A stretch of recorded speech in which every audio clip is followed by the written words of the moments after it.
In 1879, a young ethnologist named Frank Hamilton Cushing arrived at the Pueblo of Zuni in western New Mexico with a commission from the newly formed Bureau of Ethnology and no plan to leave after a season. He was in his early 20s, sent ahead of the rest of a Bureau survey party under James Stevenson, with instructions to gather what he could and rejoin the group later. He never rejoined it.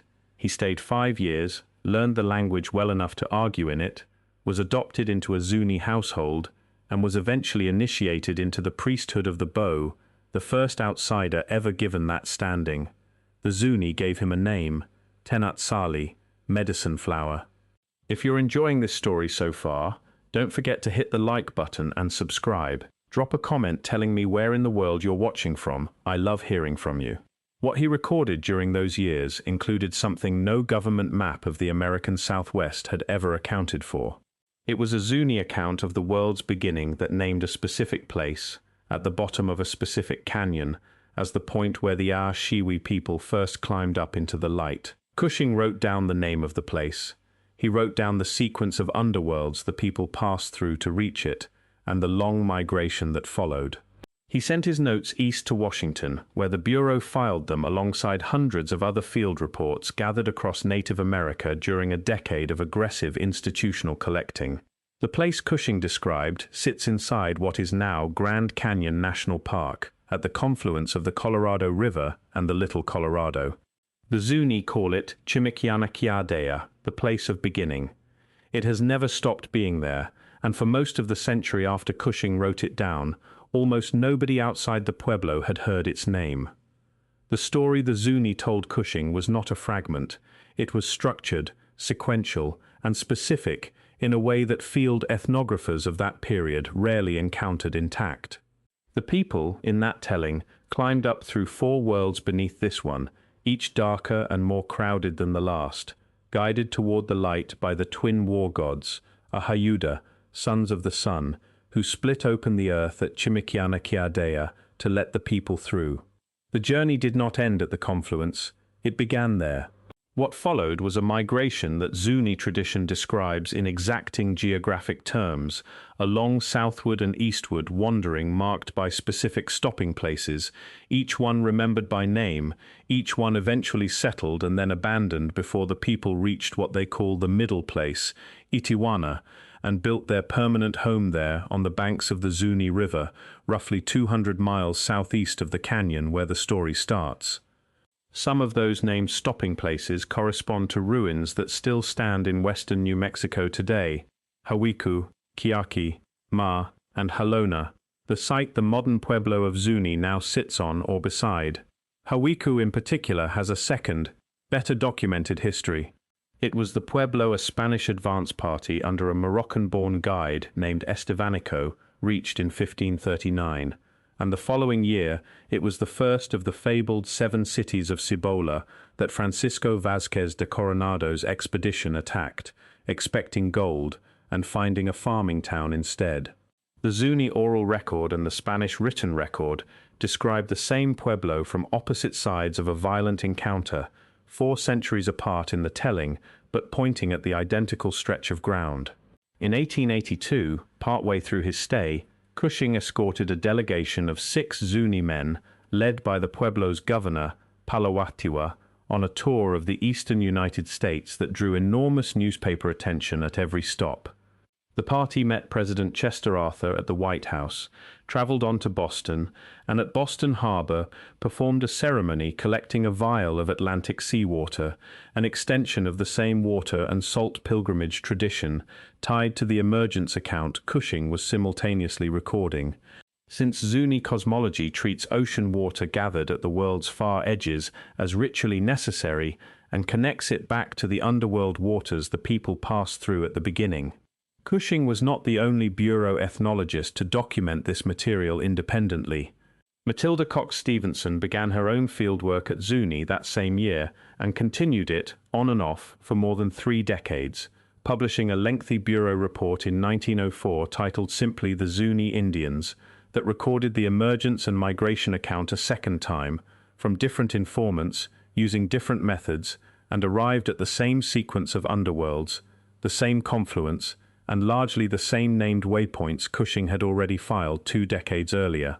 2 ethnologists, working years apart with different Zuni religious leaders, produced independently corroborating field records of a specific place. Neither record moved the Bureau to send a survey team to look at the ground itself. Cushing was not the only federal employee paying attention to the canyon's geography during this period. A decade earlier, in 1869, John Wesley Powell had led the first documented expedition down the Colorado River through the canyon itself, 4 wooden boats and a crew of 10 men mapping a stretch of country the government that claimed it had never surveyed. Powell ran a second, better-equipped expedition in 1871 and 72, this one carrying a photographer and producing the first detailed maps of the inner canyon. The first expedition nearly ended in disaster before it reached the canyon's end. 3 men, William Dunn and the brothers Oromel and Seneca Howland, judged the remaining rapids too dangerous, climbed out of the gorge near its western edge, and were killed shortly afterward by local southern Paiute, the Shivwits band, in a case of mistaken identity that arose from an unrelated killing attributed at the time to prospectors in the same district. Powell's own published account of the expedition includes the episode, and it is one of the few points where the written record of the canyon's exploration and the oral history of the southern Paiute intersect directly, each side preserving a different piece of the same short, violent encounter. Powell went on to found the Bureau of Ethnology in 1879, the same year Cushing arrived at Zuni, and he directed it for the rest of his life. Under Powell's direction, the Bureau's early priorities ran narrow and specific. Much of the 1880s went into settling a different argument entirely, whether the earthwork mounds of the Ohio and Mississippi valleys had been built by a vanished, non-native race or by the ancestors of the people still living on the continent.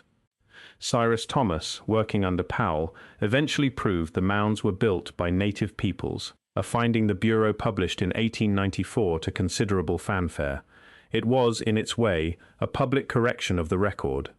The institutional appetite for that kind of correction did not extend as evenly to the canyon.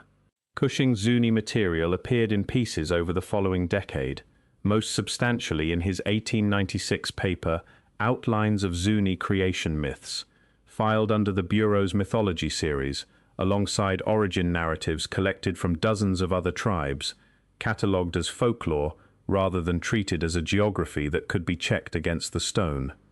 Nobody at the Bureau sent a survey party to the confluence of the Little Colorado to look for what the Zuni said was there. Cushing himself did not get the chance to push the matter further. He clashed publicly with land speculators and territorial politicians over encroachment on Pueblo land, was recalled to Washington in 1884 under pressure from men he had angered, and spent the rest of his career on other assignments before dying in 1900, at 42, from complications that began with a fishbone lodged in his throat.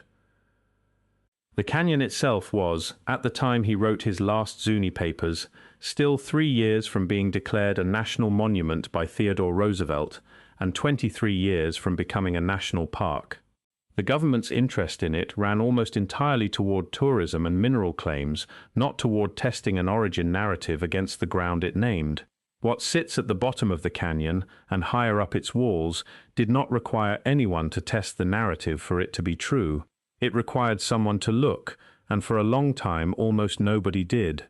In 1933, a civilian Conservation Corps survey crew clearing and improving the Nankoweap Trail on the canyon's eastern side came across 4 small storage rooms built directly into a sheer cliff face, roughly 800 feet above the river, reachable only along a narrow ledge that still unnerves hikers who make the approach today.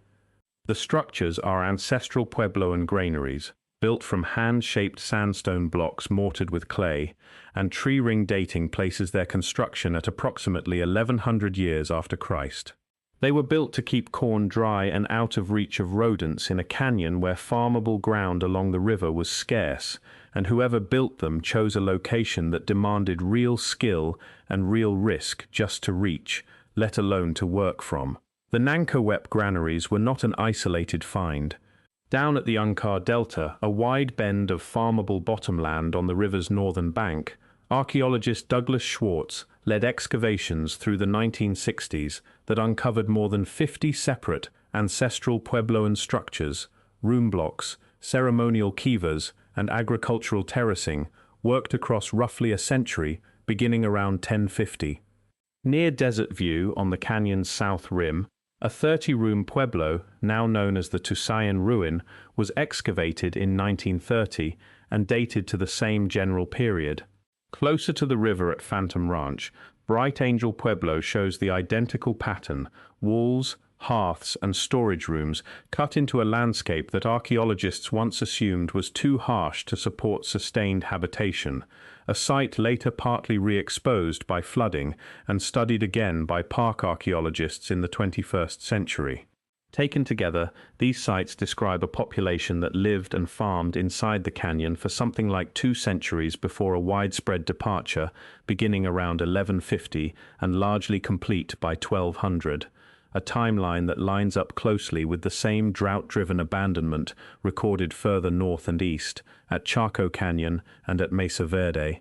For decades, the archaeologists who excavated these rooms and the ethnographers who had recorded the Zuni migration account worked in what amounted to separate wings of the same institution, rarely citing one another.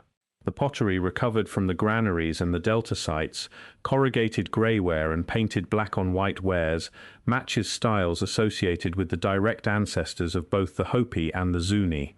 The 1100 date attached to the Nankoweap Granaries did not come from guesswork. It came from dendrochronology, the science of dating wood by its tree ring pattern, developed in the 1920s by the astronomer A. E. Douglas, largely using timber pulled from ancestral Puebloan sites across this same region, which means the very dating method that fixes the canyon's occupation timeline was built, in part, out of the wood of the structures it now dates.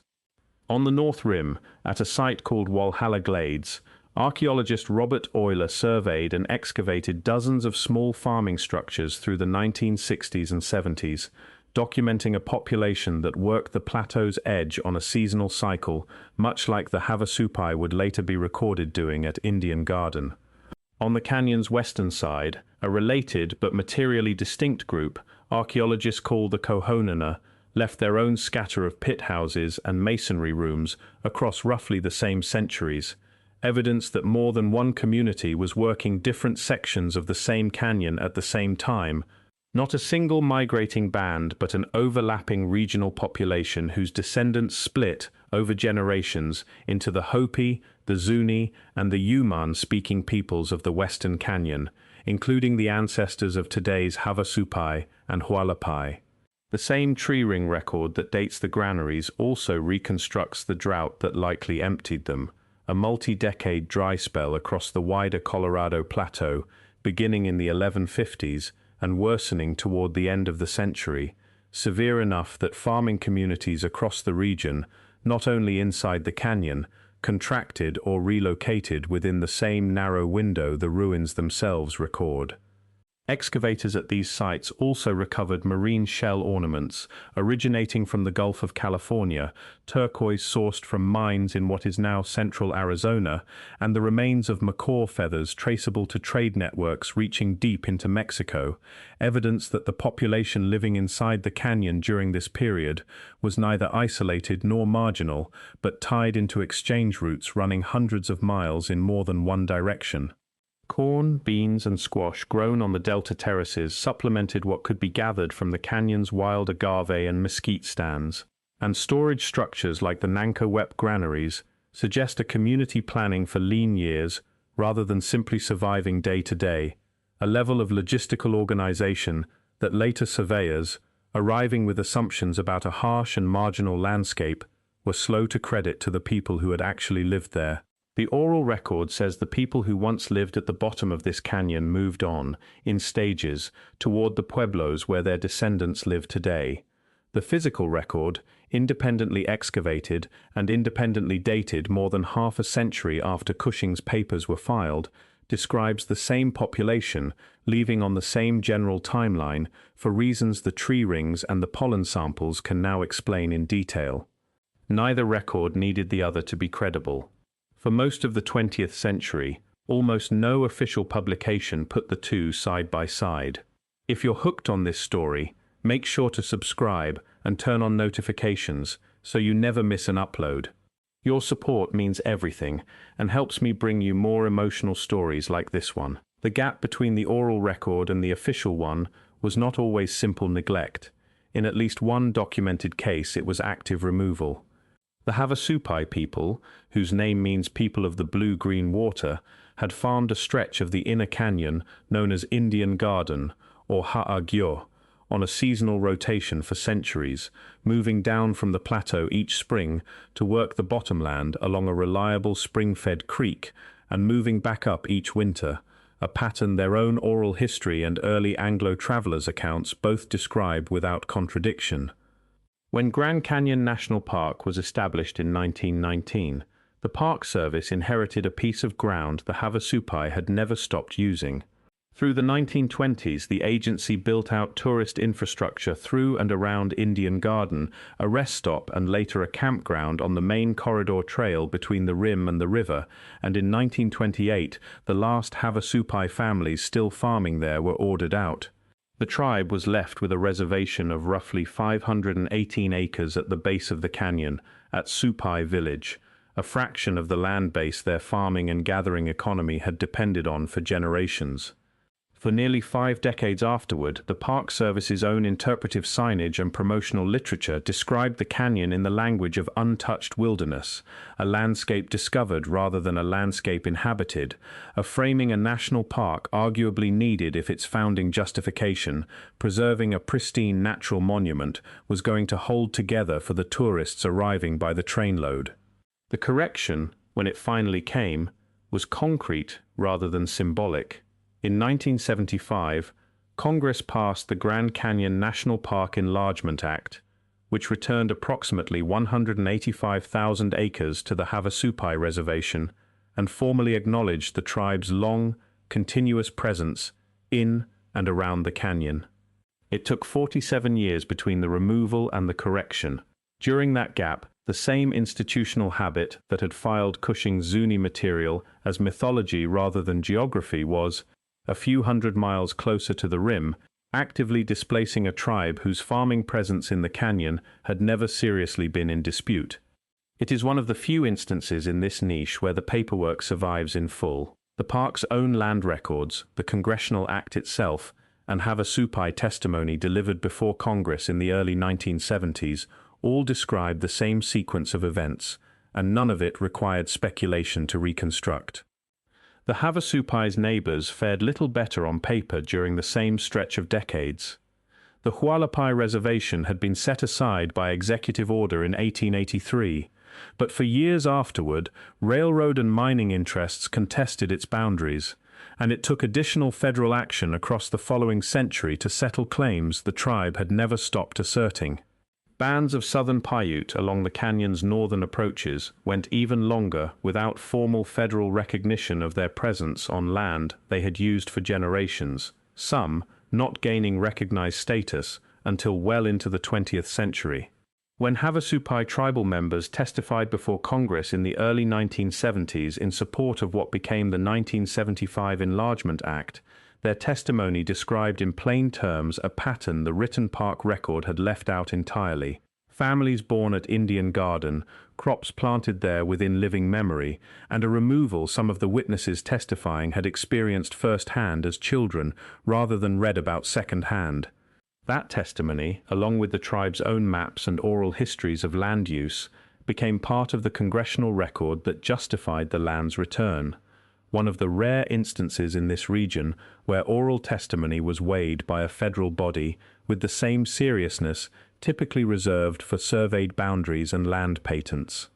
Indian Garden itself sat around a permanent spring, Garden Creek, one of the few reliable year-round water sources between the rim and the river, which is precisely why both the Havasupai's farming rotation and, later, the Park Service's trail infrastructure converged on the same few acres. Photographs taken before the 1928 removal show orchards, cornfields, and permanent structures at the site. images that sat uncatalogued in park archives for decades, even as official guidebooks described the same ground as wilderness. After the 1975 Act restored land to the reservation, the tribe went on to seek and win further federal recognition of hunting, gathering, and religious use rights within the enlarged park boundary through the following decades, rights that had never been extinguished by treaty but had simply gone unacknowledged in park policy for most of the 20th century. The Havasupai were not the only nation with unresolved ties to the canyon left out of the early record. The Hopi identify a travertine dome near that same Colorado and Little Colorado confluence, a short distance from the site Cushing recorded for the Zuni, as their own Sipapu, the place of emergence in their distinct but related origin tradition, and Hopi religious leaders have continued making pilgrimages there into the present day, largely outside public view. The Navajo Nation, whose reservation borders the canyon's eastern rim, holds separate traditions tying the same stretch of river to their own origin narrative.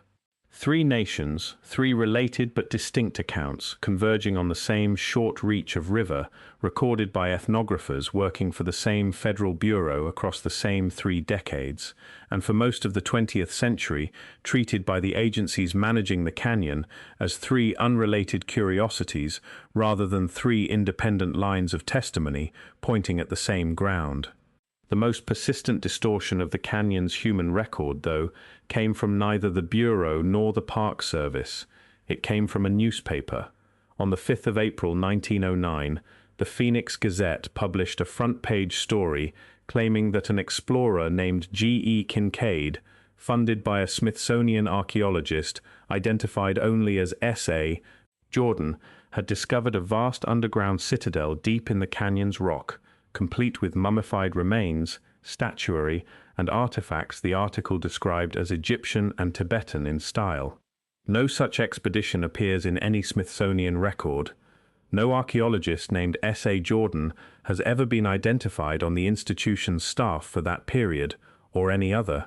The article itself described tunnels large enough to march troops through, hieroglyphics resembling ancient Egyptian script, a shrine to a seated idol, and thousands of rooms carved into rock, the Gazette placed somewhere along the river, roughly 42 miles up from a landmark it called the El Tovar Crystal Canyon, a name that corresponds to no feature on any survey map of the region before or since.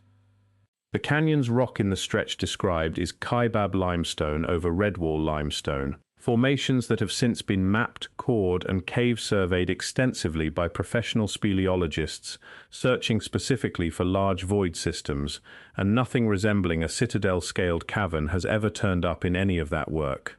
The Smithsonian has, on multiple occasions across the following century, issued direct statements denying any connection to the story or to the site it describes. Most historians who have examined the piece consider it either an outright fabrication or a promotional stunt tied to the region's booming tourist rail traffic, and no citadel, Egyptian, Tibetan, or otherwise, has ever been located by any subsequent survey of the canyon in more than a century of looking. And yet the story has never fully died. It circulates today across websites and videos that treat it as suppressed fact rather than invented copy, and every time it resurfaces, it performs the same quiet substitution. It replaces a documented, sourced, geographically specific Zuni account, recorded by a federal ethnologist who lived among the people who told it, with an invented Egyptian and Tibetan origin story that has never produced a single verified artifact in 116 years. The pattern is not new to this region of American archaeology. The same 19th century impulse that once credited the Ohio and Mississippi Valley mounds to a vanished non-native race, an impulse Cyrus Thomas spent years dismantling under Powell's own direction, resurfaces in a different costume whenever a canyon citadel gets attributed to Egypt or Tibet rather than to the ancestors of the Hopi and Zuni. Archaeologists and native advocates who have written about the 1909 article over the following century have noted this resemblance directly, pointing out that a hoax crediting sophisticated stonework to a lost foreign civilization performs the same erasure the Bureau itself had already spent a career correcting in One River Valley, before an unrelated tabloid resurrected it in another. The real record of what was carried out of this region and shipped east is far less exotic and far better documented than any hidden citadel. Through the 1880s and 90s, the Bureau of Ethnology's standard practice was to collect ceramics, textiles, and ceremonial objects from the pueblos its ethnologists studied and route them into the National Museum's growing Southwest collection in Washington. Among the objects taken during this period were Ahayuda, the carved wooden war god effigies central to Zuni religious life, made annually by Bo priests and placed at shrines where they were meant to remain undisturbed until they returned to the earth. Collectors and museums acquired dozens of them across the late 19th and early 20th centuries, often without the consent of the priesthood that made them. The Zuni tribe began formally petitioning for their return in the 1970s, winning a landmark case against the Denver Art Museum in 1981 that predated any federal repatriation law by nearly a decade. More followed after Congress passed the Native American Graves Protection and Repatriation Act in 1990, and by the early 2000s, several dozen Ahayuda had been returned to shrines in and around the Pueblo, from museums, universities, and private collections across the country. The 1990 Act that formalized this process covered far more than the war gods. It required every federally funded museum and agency in the country to inventory human remains and sacred and ceremonial objects in their holdings and work with tribes toward their return. And in the years since, masks, prayer sticks, and other Zuni ceremonial material collected during the same 19th century Bureau surveys that produced Cushing's field notes have followed the Ahayuda back to the Pueblo in smaller, less publicized returns that rarely make the news the way a courtroom fight over a war god effigy did in 1981. Nankoweap's granaries are still there, on their ledge above the river, and hikers who make the difficult approach along the trail can stand in front of the same hand-fitted stonework the Civilian Conservation Corps crew found in 1933. Unkar Delta's terraces are still visible from the river when the light runs low across the water. Since the 1990s, the National Park Service has formally consulted with 11 tribes historically associated with the canyon: the Havasupai, the Hualapai, the Navajo Nation, the Hopi, the Zuni, and several bands of southern Paiute among them. And current park signage credits indigenous history in the canyon far more directly than anything printed there in the 1920s. The Zuni tribe now maintains its own Cultural Resource Advisory Office, which works directly with park archaeologists on management decisions affecting sites the two institutions once studied in near total isolation from one another, a formal working relationship that did not exist in any form until the final years of the 20th century. Seasonal programs run jointly with several of the associated tribes now bring young tribal members into the canyon for supervised fieldwork and cultural documentation, the closest the National Park Service has come to treating the canyon's indigenous history as an ongoing relationship rather than a closed chapter filed away in Washington. Some of that work has begun to reach visitors directly.